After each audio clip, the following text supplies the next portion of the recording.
Hi, I'm Robin May. My home base is New York City. Thank you.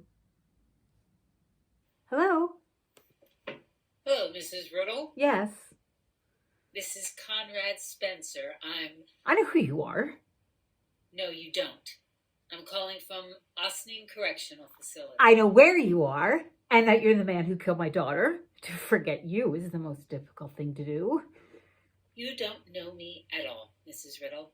Just because I shot your daughter to death, it doesn't give you the right to judge who I am. You know what? Fuck you.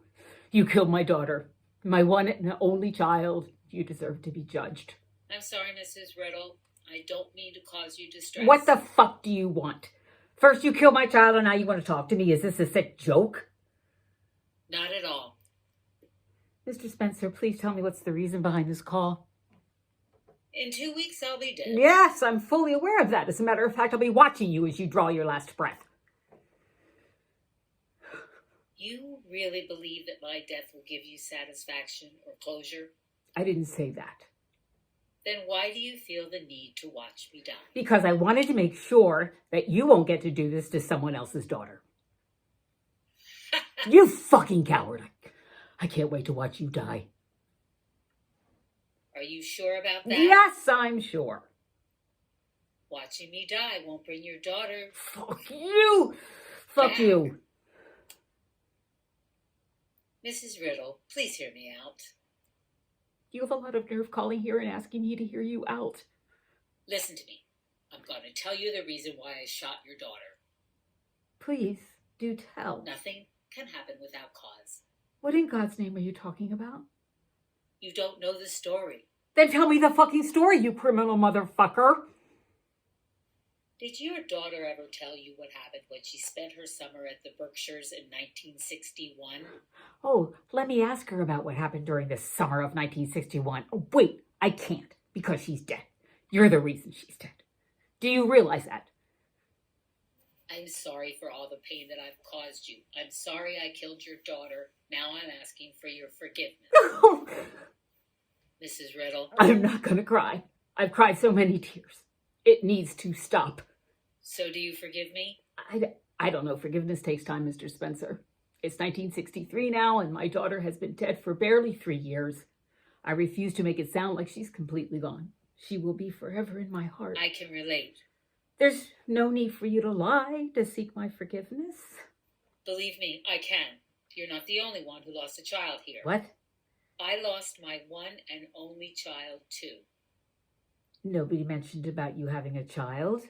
Don't disrespect my daughter's death because you My son spent the summer, too, at the Berkshires in 1961. He stayed at my cousin's farm since we lived in Turtle Bay there in New York City during that time. But then that summer took away his life and changed me as a person. Where are you going with this story, Mr. Spencer? This is not a story. This was my son's life cut short. Mr. Spencer, I'm sorry that you lost your son. Can you just say what it is that you truly want? It's getting late. Don't hang up on me, please. I'm begging you. All right, fine. That summer of 1961 at the Berkshires, my son and I were in the woods, and he was chasing a squirrel that led him to the main road. I ended up running after him too, but when I got out of the woods, I found him in the middle of the road. I yelled at him to get back to the road. He looked back at me, and in a pink convertible Cadillac hit him. I can still remember his right shoe flying above the air. I screamed and screamed, but it felt like nobody could hear me, not even myself. I ran to my son, who was lying dead on the road. I held him in my arms. Oh. His eyes were still wide open with a bloody nose and a dislocated neck. I pretended I was in a dream for a minute. The pink Cadillac backed up. I thought the driver was going to step out of the car to come and help me and my boy. The driver behind the wheel was a teenager, about 17 or 18 years old. She looked back and saw what she hit, and then she drove away and never looked back. That driver behind the wheel, she was your daughter. No, that wasn't my baby. The driver of that car was Morgan Riddle, your precious daughter. I'll never forget the look of fear in her eyes when she looked back and saw what she did, and then she drove away. She killed my one and only son, Mrs. Riddle. Christopher was his name. He was only 7 years old. No, this didn't happen. Perhaps it was someone else and you're mistaken. There was absolutely no way that it wasn't your daughter, and the sad truth is it happened.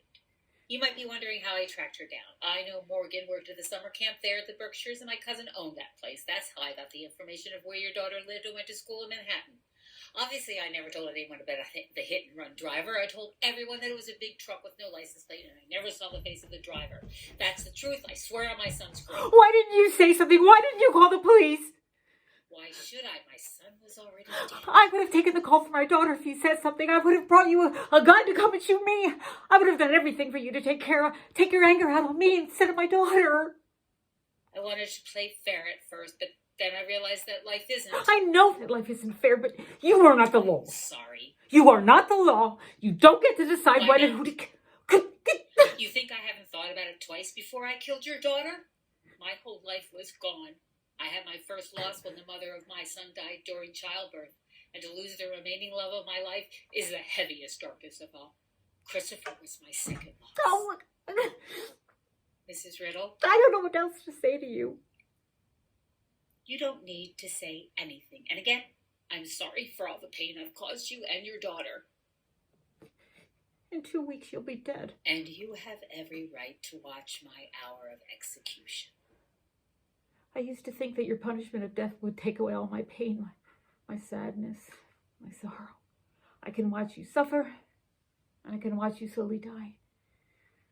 But one thing is for certain, my For some daughter's strange reason, I'm starting to understand your perspective. I really believe that by avenging my son and killing your daughter, everything would heal, but I was wrong. My son isn't coming back either. I wish you would have told me what my daughter did. What good would that do? You and I Would have what? we would have tried to make our horrible losses a little more bearable. You and I both know that losing a child will never become bearable. You can declare me a monster and put labels on me, but as a parent, I doubt if your reaction to the situation would be any different than mine. What do you mean by that? If you knew that my son killed your daughter, you would have had his head on a platter. No, you're mistaken. I'm not like you. I'm not... Stop laughing at me. I'm sorry. My point is, as we're both parents, we will do anything it takes to protect our children. Why am I even listening to you? There's definitely something wrong with me. Your daughter killed my son. You killed my daughter. How dare you take the life of my child away? You're not the only one. The life of your daughter was the currency for the life of my son. May God forgive you, because I'm not sure if I ever will. At least now, we're even. Sorry again, Mrs. Riddle.